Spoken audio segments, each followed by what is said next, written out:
Okay, everyone, we're going to be doing something different today. Usually I prepare a few words and read them out to you, but I'd like to do something different and switch it up and try to just speak off the cuff and just express my thoughts on a few things that are happening in Australia. Now, it is in relation to the drought that is happening in primarily the eastern states, but apparently I've heard that there is a bit of issues with droughts in Western Australia and many parts of this country. Now, it's a difficult thing. We have farmers all over the country, and many do it hard. They face the same challenges that many others face in conducting businesses. They have external challenges, global markets that they have to compete with, and we hear a lot from them when things aren't going too well. And right now is a prime example of that. But I just want to identify a few issues relating to how the problem is solved. Now, I have here the National Farmers Federation website. And to just give you an idea, it says here that the National Farmers Federation is the peak national body representing farmers and more broadly agriculture across Australia. It is one of Australia's foremost and respected advocacy organizations. And that's definitely what they have been doing with the recent droughts. They are doing their job. They are to advocate for the members that they represent. And one thing that they've put forward in their drought national policy is actually the government giving farmers money to leave and abandon their land. If it is unsustainable, if it has no future, they want the government to step in to provide people some kind of cash incentive to leave their land. Now, there's some glaring issues with this that come to mind. When in business, is it the government's responsibility to bail out businesses when they aren't doing well? And I think you could make the argument in this case that if you bail out the farmers in any way, why not make the case for other businesses that do it tough, that have financial issues? Why not give to them some kind of bailout or some kind of escape package? It doesn't seem to be sustainable in my view, and I don't think it is the role of government to do things like that. And once again, it is money that the taxpayer has to front up in order to solve these problems. But another issue that I have with this National Farmers Federation is you can see here. The NFF is dedicated to proactively generating greater understanding and better informed awareness of farming's modern role, contribution, and value to the entire community. One of the keys of NFF's success has been its commitment to presenting innovative and forward looking solutions to the issues affecting agriculture, striving to meet current and emerging challenges and advancing Australia's vital agriculture production base. Now, it has been committed to presenting innovative and forward looking solutions to issues affecting agriculture. Now, I don't see any forward looking solutions here right now. And one thing that frustrates me about Australia is you have to the north issues where you have dreadful flooding, where the banks burst on rivers and there is just too much water there. Too much water in some parts of Australia, more towards the north in Queensland. And just south, New South Wales and other places, you have these terrible droughts. Now, drought has always been an issue from farming from the beginning.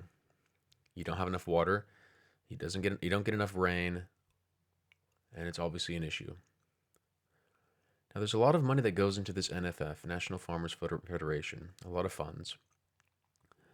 There's a lot of money that is available, I imagine, in the good times when you don't hear about anything from the farmers, because that's usually the trend. Farmers are quiet when it's good, but when it's bad, they're the first to cry poverty and show us um, the issues that they're having with the drought-stricken areas, the animals dying, etc. So we don't hear much from them when times are good, but when they go bad, we hear all the sad stories, and I feel for them. Of course, it's awful. It must be terrible for them. But my question is, what innovation, as the NFF brings forward, is happening in the industry? Are these farmers relying solely on rain? Is there no other way to get water to these drought affected areas?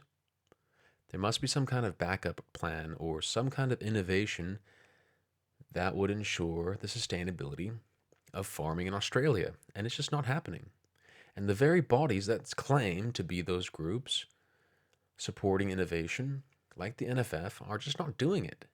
And it's very frustrating because, as in most cases, it is the government appeal that comes into play with this national drought policy.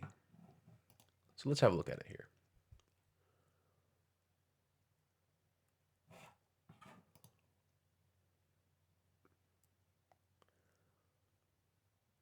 Okay, we're pulling it up now. This is their national drought policy. Droughts are part of Australia's landscape, and managing drought is a feature of Australian agriculture.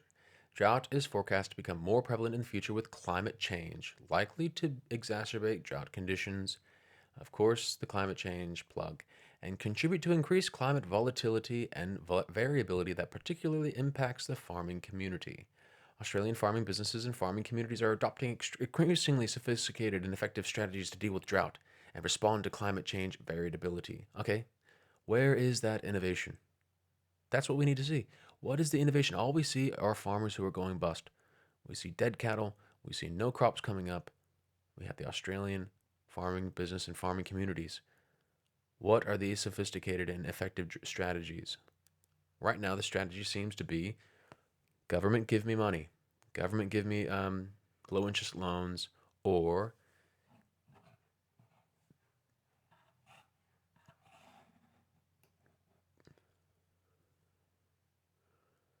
okay, this policy prioritizes objectives and outcomes that enhance long-term preparedness, sustainability, and resilience and risk management for farming businesses and farming communities in Australia. Okay, so when was this? Why wasn't this something that was brought forward earlier, when we were having the issues? Okay, Commonwealth government support measures, state and territory government support measures. Roles and responsibilities of Commonwealth and state and territory governments. Roles and responsibilities of industry, farm, businesses, local governments, and community groups. Okay, that's good to see. So there's some responsibility stretched out.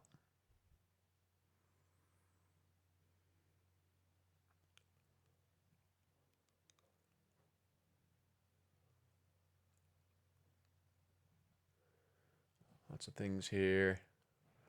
State and territory. Okay.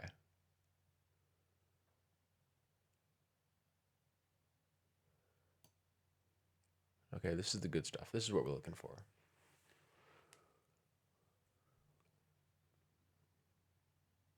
Industry associations working with other relevant bodies, including research and development corporations, are responsible for farm management practices for drought preparedness. Yes. Farm businesses are responsible for preparing their businesses for periods of drought, including by building their awareness and understanding of the suite of risk management tools available to them, preparing family and employees for drought, developing and maintaining a drought plan, building their drought resilience through adoption of measures best suited to their circumstances. Yeah, so this is all stuff on the back foot.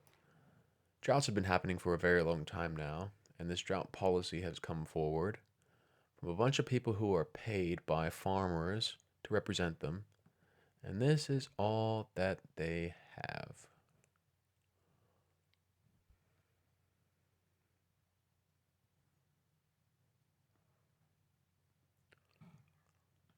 Enforceability. There's really not much there. And when it comes to innovation, that's what I'm talking about. In Australia, there's water available. It's just a matter of getting it to where it needs to be. There was a recent example of a guy who had poor drinking water in Australia, and he was in a remote community, and the government told him, no, we can't do it. It'll cost us $500,000 if we want to get fresh water to your community, and it's just too much to do it. So his solution was to dig a bore, to drill out a bore, and get a solar-powered pump to get the water that he needed to his community. So he was able to do it. And I think it cost him around $25,000. So that's one example. Historically, places like Rome were able to channel water from the mountains, wherever they were, to the places that they needed it. It was an innovation. You had the aqueducts. That was innovation from their view and their experience to get the water that they needed. So why can't Australia do the same? I've heard rumors of a private enterprise or a private business person who suggested running a pipe from the Northern Territory all the way down to um, the wheat belt area in Western Australia. And apparently the plan was rejected by the government, something like that. I'll have to check up on the details on that, but that's one example of a possible solution to get water where it is needed so that Australian farmers are not relying solely on the drought. But this national drought policy from the National Farmers Federation talks about climate change and how, awful it's going to be for farmers. But there's a lot of water around, and I don't see the innovation that is needed to help these farmers. And if they outsource it to these groups like National Farmers Federations, their own innovation and their own, research and development, which is required if you're running a business, that is what is needed for Australian farming. And I don't think they're getting it with these National Farmers Federation groups. So I would encourage any farmers to ask more from their NFF, from their Farmers Federation. If they are claimed to be a body that represents them, claim to be a body that wants to be um, innovative for farmers, they actually need to do it. And really getting serious about delivering water where it is needed. I don't know if that could be like I suggested earlier. You have an issue with too much water to the north, and once again, there was recently a few years back, I think Julia Gillard and the Labour government, they proposed a flood levy, so that the Australian people could bail out all these people who had flooded houses. Now, I don't agree with that because, once again, I don't believe it's the government's responsibility to enforce that or to take money from some people and give it to others. People should be responsible for their properties, where they build them, where they want them. And the same with Australian agriculture. There needs to be some responsibility taken by the people who have these businesses, and innovation is required by them to get the things delivered that they need. Yeah, so I just wanted to talk a bit about that today and put it to everyone who's might be watching this to consider what the role is of government. And I think farmers tend to get a special pass. We feel for farmers, and we know that they do a good work for the economy and for society, growing the food that we need. But they have to be held to the same standards as anyone else. And seeking government handouts, particularly from their national federation and representatives, I think is not the place for the government to do. And they should have some responsibility for the drought and finding innovative solutions. I don't believe there's a bunch of Akubra wearing farmers out there like Mr. What's his name here? Barnaby Joyce out there with his Akubra. Okay, and this is back in 2014, so it's the same story. Federal government announces 100 million drought loans amid rising world debt levels. Okay, so increasing debt.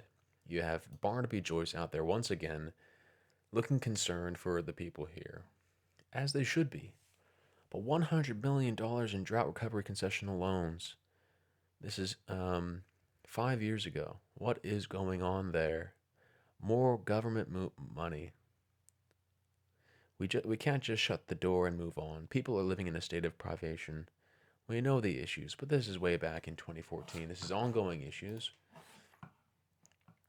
of debt, of serious farming issues. We got WA farmers feeling forgotten. Yeah, so let's get a conversation going. Tell me what your thoughts are about this video, and I'd love to hear what you think. Should farmers be getting government bailouts? Should they be getting money? How can we innovate? How can we help them to deliver the water that they need? So we stop seeing these ads here, like all this dry and arid people, these sad farmers here and there. We need to have a serious discussion on this so that we can improve. Look, 5 billion future drought fund to help farmers. Yeah, it's just ongoing. Yeah, this is not the place for government to be stepping in. We need the farmers to be more responsible and more engaged. And maybe the private sector can help them.